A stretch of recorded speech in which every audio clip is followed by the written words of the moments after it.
Suatu ketika ada seorang budak pemberani yang setia pada majikannya. Budak itu bernama Farruh. Ia mengabdi pada sahabat Ar-Rabi' bin Ziyad Al-Harithi. Ar-Rabi' bin Ziyad, panglima kaum muslimin yang berhasil meluaskan pengaruh kekhalifahan Islam. Keberhasilan tempur Ar-Rabi' bin Ziyad salah satunya karena keberanian dan ketangkasan Farruh.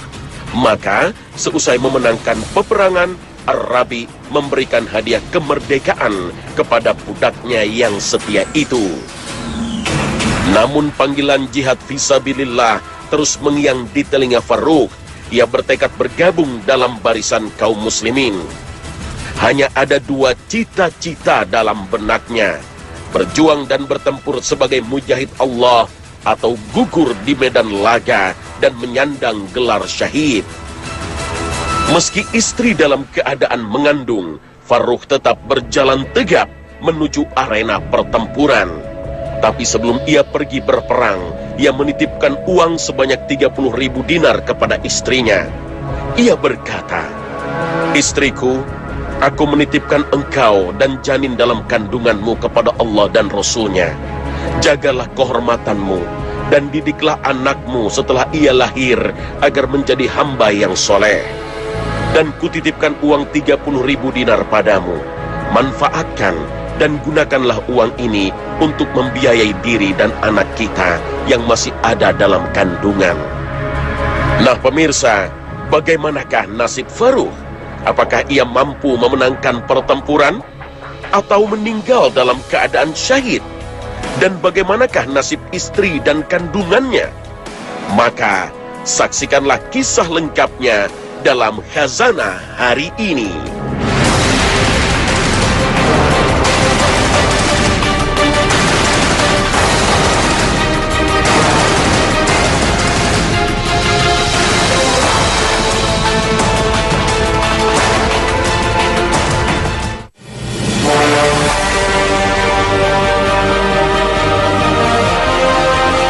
Assalamualaikum warahmatullahi wabarakatuh. Selamat pagi pemirsa.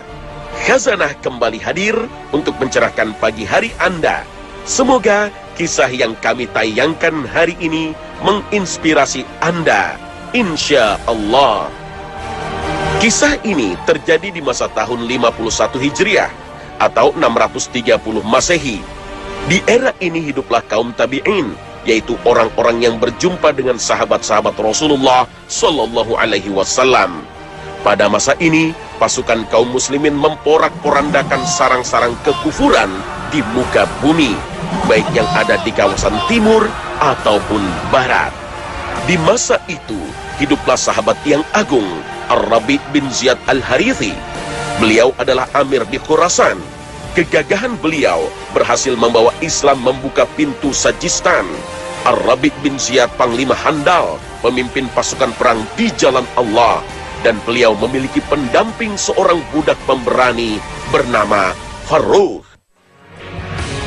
Tatkala perang benar-benar pecah, Ar-Rabi' beserta pasukannya yang militan menampilkan kebolehannya yang selalu dikenang sejarah. Seruan tasbih dan pekikan takbir menjadi pelecut semangat pasukannya. Budak Ar-Rabi', Farruh, juga memperlihatkan kegagahan dan ketangkasannya di medan perang. Hal ini membuat Ar-Rabi' semakin kagum terhadap budaknya yang setia itu. Selesai peperangan, kemenangan menjadi milik dan hak pasukan kaum muslimin. Dan sebagai apresiasi pada budaknya yang setia, Farruh, beliau memberikan hadiah berupa kemerdekaan. Farruh juga mendapatkan bagian ghanimah atau rampasan perang. Hartanya semakin bertambah, yang asalnya adalah pemberian secara pribadi dari Panglima Ar-Rabi'. Tak lama setelah hari-hari bahagia ini, ajal menjemput Ar-Rabi' bin Ziyad Al-Harithi. Inna lillahi wa inna ilaihi raji'un. Ar-Rabi' bin Ziyad kembali ke sisi Allah Subhanahu wa Ta'ala dengan penuh kerelaan dan meraih status sebagai seorang mujahid. Sedangkan Farruh, sang pemuda perkasa, kembali ke Madinah membawa harta pemberian dari mantan tuannya. Ketika itu usianya menginjak 30 tahun. Kini dia bertekad membangun mahligai rumah tangga. Ia berniat menyunting seorang gadis agar lebih tenang hidupnya. Farukh membeli sebuah rumah yang sederhana di Madinah. Ia memilih seorang gadis yang sudah matang pikirannya, sempurna agamanya, serta serasi tubuh dengan usianya.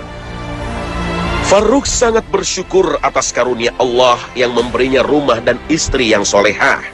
Sekarang dia benar-benar bisa merasakan kenikmatan hidup berdampingan dengan istri yang mengatur semua tatanan kehidupan.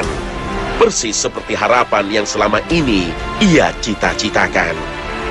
Namun, rumah yang nyaman dengan segala kebutuhan hidup dan istri yang solehah dengan akhlak dan kecantikannya tak mampu meredam gejolak kerinduannya terhadap jihad fisabilillah. Pahlawan mukmin ini ingin kembali memasuki medan tempur karena rindu akan suara dentuman senjata dan dahsyatnya jihad fisabilillah. Kemudian Farukh berbicara kepada istrinya terkait tekadnya ini. Dan istrinya ini berkata, "Wahai Abu Abdurrahman, kepada siapa engkau hendak menitipkan aku beserta janin dalam kandunganku ini? Sedangkan engkau adalah orang asing yang tak punya sanak keluarga di kota ini." Farukh berkata, "Aku titipkan engkau kepada Allah dan Rasul-Nya. Kemudian aku tinggalkan untukmu uang 30.000 dinar, hasil yang kukumpulkan dari pembagian ghanimah peperangan. Pakailah secukupnya untuk keperluanmu dan keperluan bayi kita dengan sebaik-baiknya, sampai aku kembali dengan selamat dan membawa ghanimah, atau Allah Subhanahu wa Ta'ala memberi aku rezeki sebagai syuhada seperti yang aku dambakan." Kemudian beliau pamit kepada istrinya, pergi ke medan laga, memburu cita-citanya sebagai mujahid atau syahid di jalan Allah.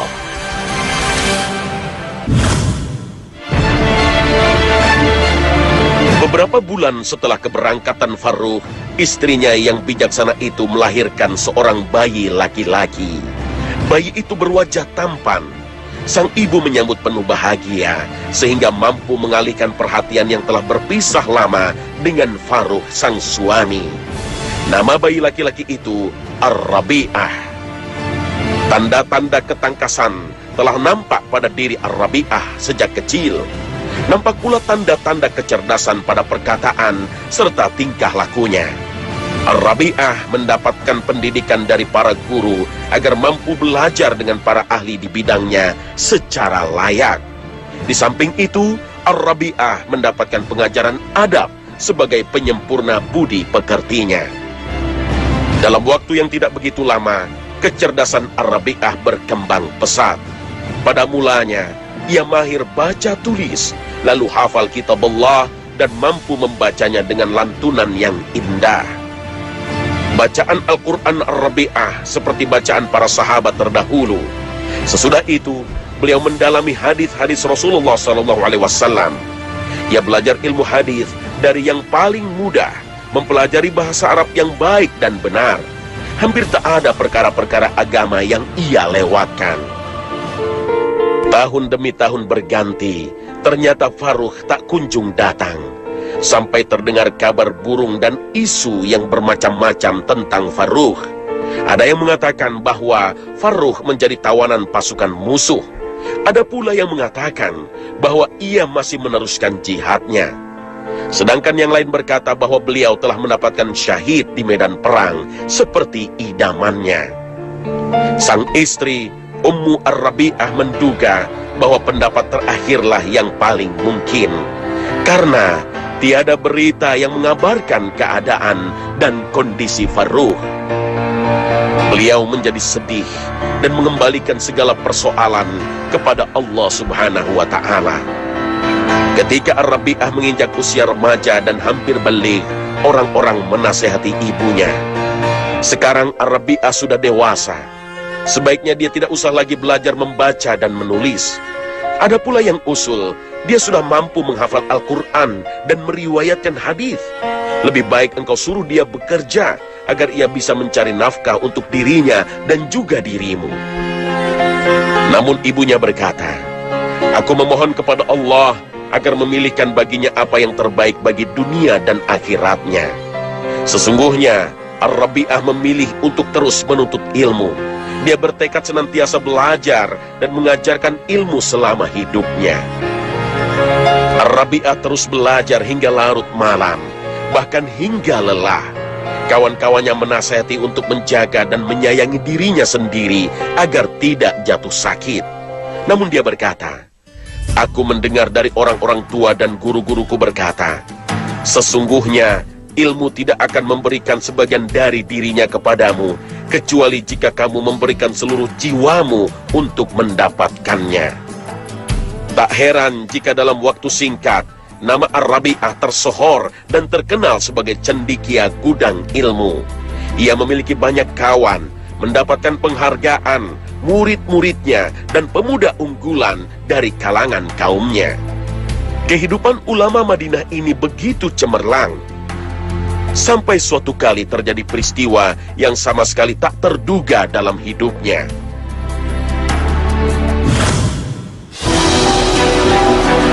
Malam itu, di satu musim panas, bulan bersinar dengan terangnya.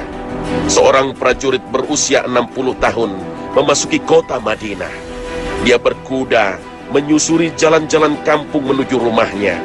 Dia tidak tahu apakah rumahnya masih seperti yang dulu, ataukah telah berubah. Sang prajurit tak tahu keadaan rumah tangganya, karena telah dia tinggalkan selama 30 tahun. Dia bertanya-tanya dalam hati, apa yang sedang dilakukan istrinya saat ini? Istrinya yang masih muda dan yang ditinggalkannya di rumah dulu. Bagaimana dengan kandungannya? Lahir laki-laki atau perempuan? Apa yang tengah anak itu kerjakan? Dia juga teringat akan uang hasil dari jihad yang dia tinggalkan untuk istrinya. 30 tahun lalu, sang prajurit pergi sebagai mujahid fisabilillah, berangkat bersama pasukan muslimin untuk membuka daerah Bukhara, Samarkand, dan sekitarnya. Masih banyak orang hilir mudik di perkampungan Madinah, karena saat itu para penduduk baru saja menunaikan sholat Isya. Tetapi orang-orang itu berlalu begitu saja. Tidak ada yang mengenalinya, tidak ada yang menghiraukannya, tak ada pula yang memperhatikan kuda dan pedang yang bersandang di pundaknya. Di kota-kota Islam, pemandangan berupa kedatangan mujahidin dalam jihad fisabilillah bukanlah sesuatu yang asing. Rasa penasaran dan was-was menggelayuti pikiran prajurit tua ini. Saat ini ia masih sibuk memikirkan jalan-jalan dan bangunan yang telah banyak berubah. Tiba-tiba, ia telah berada di depan rumahnya. Dia lihat pintunya sedikit terbuka. Kegembiraannya yang meluap membuatnya lupa untuk meminta izin kepada sang penghuni. Pemilik rumah yang mendengar suara pintu terbuka menengok dari lantai atas rumahnya. Maka dalam cahaya bulan, ia melihat ada seorang berpedang dan membawa tombak di saat malam memasuki kediamannya. Laki-laki yang penghuni rumah itu meloncat dengan marah dan turun sambil membentak, "Engkau berani memasuki rumah dan menodai kehormatanku malam-malam, wahai musuh Allah!" Para tetangga dan orang-orang di jalanan mengerumuni dua orang yang sedang berkelahi itu. Mereka hendak mengeroyok si prajurit asing itu demi membela kehormatan dan keselamatan tetangganya. Sang prajurit asing itu berkata, "Aku bukan musuh Allah dan bukan penjahat. Ini rumahku, milikku. Saat kulihat pintunya terbuka, aku masuk." Lalu dia berkata kepada orang-orang, "Wahai saudara-saudara, dengarkan keteranganku. Rumah ini milikku, kubeli dengan uangku. Aku adalah Farruh. Tak adakah yang mengenal aku? Akulah Farruh yang 30 tahun lalu pergi berjihad fisabilillah." Mendengar hal ini, ibu si pemilik rumah terbangun oleh keributan itu, lalu menengok dari jendela atas dan melihat suaminya sedang bergulat dengan darah dagingnya sendiri. Lidahnya seperti terikat. Namun dengan sekuat tenaga dia berkata, "Lepaskan dia, Rabi'ah. lepaskan dia, putraku. Dia adalah ayahmu. Dia ayahmu. Saudara-saudara, tinggalkanlah mereka. Semoga Allah memberkahi kalian. Tenanglah Abu Abdurrahman. Dia putramu. Dia putramu. Jantung hatimu. Setelah mendengar teriakan itu, dengan seketika Farrukh memeluk dan mencium putranya. Begitu pula Ar-Rabi'ah. Beliau mencium tangan ayahnya. Orang-orang pun akhirnya bubar, meninggalkan keduanya. Turunlah Ummu Ar-Rabi'ah untuk menyambut suaminya dan memberi salam. Dia tidak mengira bisa bertemu lagi dengan suaminya setelah hampir sepertiga abad terputus kabar beritanya.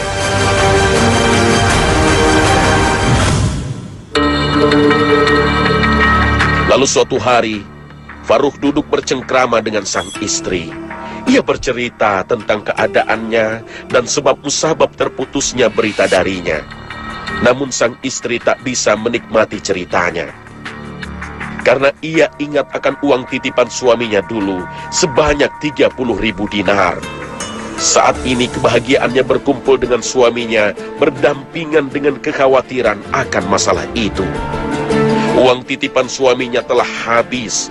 Dalam hati dia berkata, apa yang harus aku katakan bila suamiku menanyakan uang yang ia amanahkan kepadaku? Bagaimana aku menjawab bahwa seluruh uang itu telah kubelanjakan seluruhnya, nyaris tanpa sisa?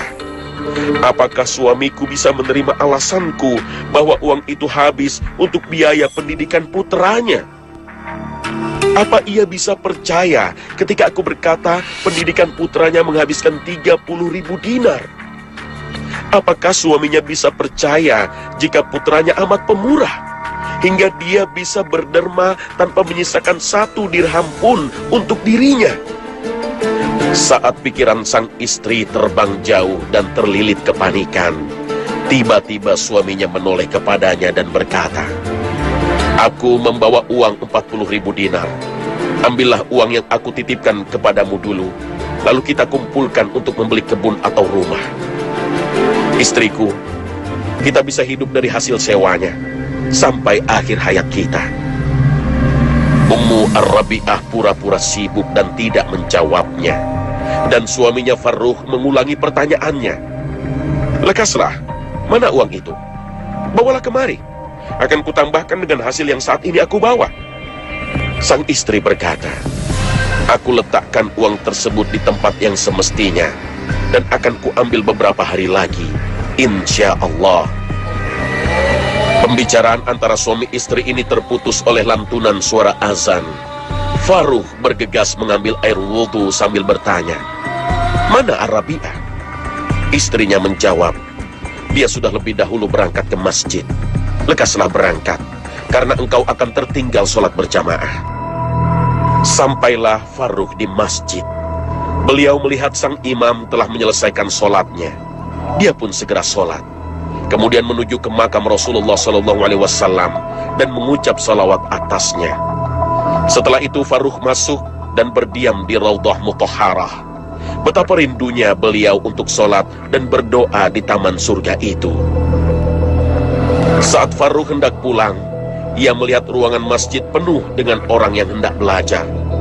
Pemandangan ini belum ia saksikan sebelumnya. Para pencari ilmu duduk melingkari syekh majelis tersebut.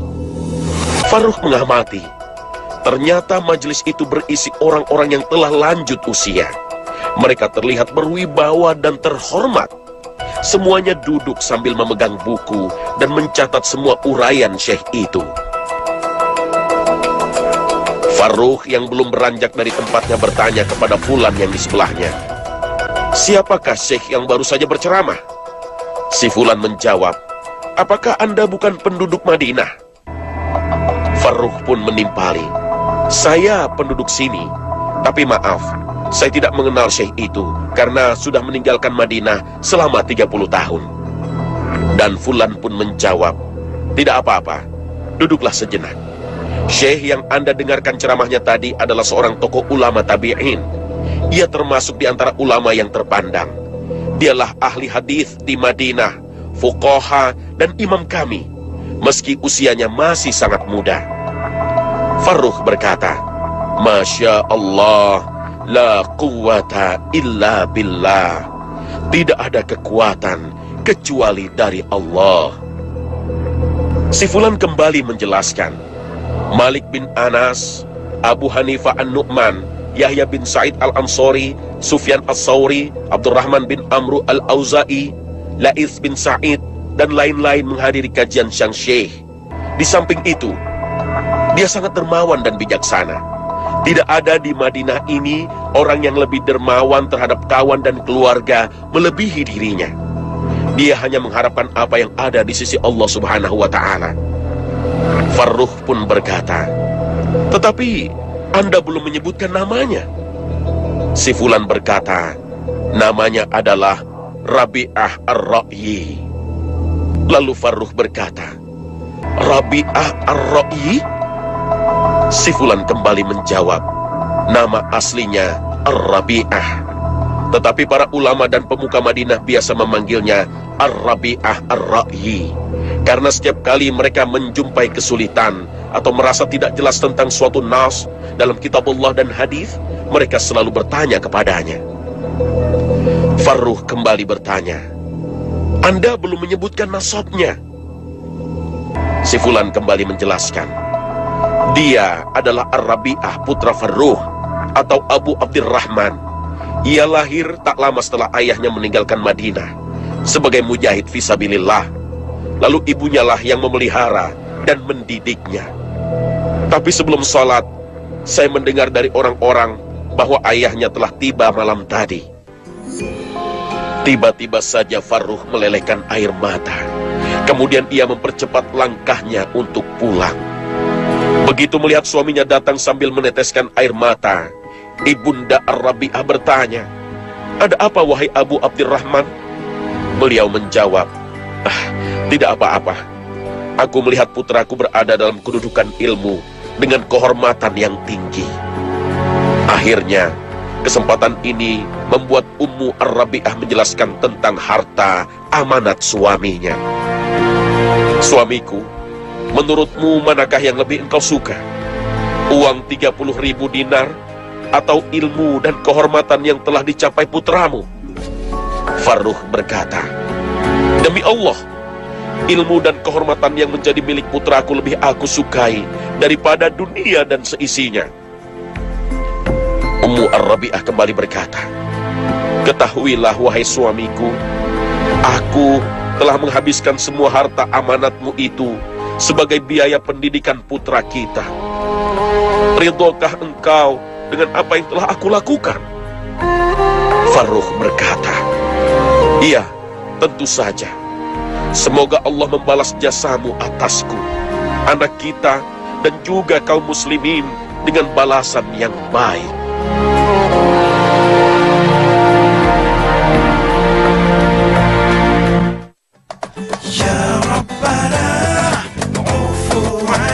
Nah pemirsa, inilah akhir kebersamaan kami.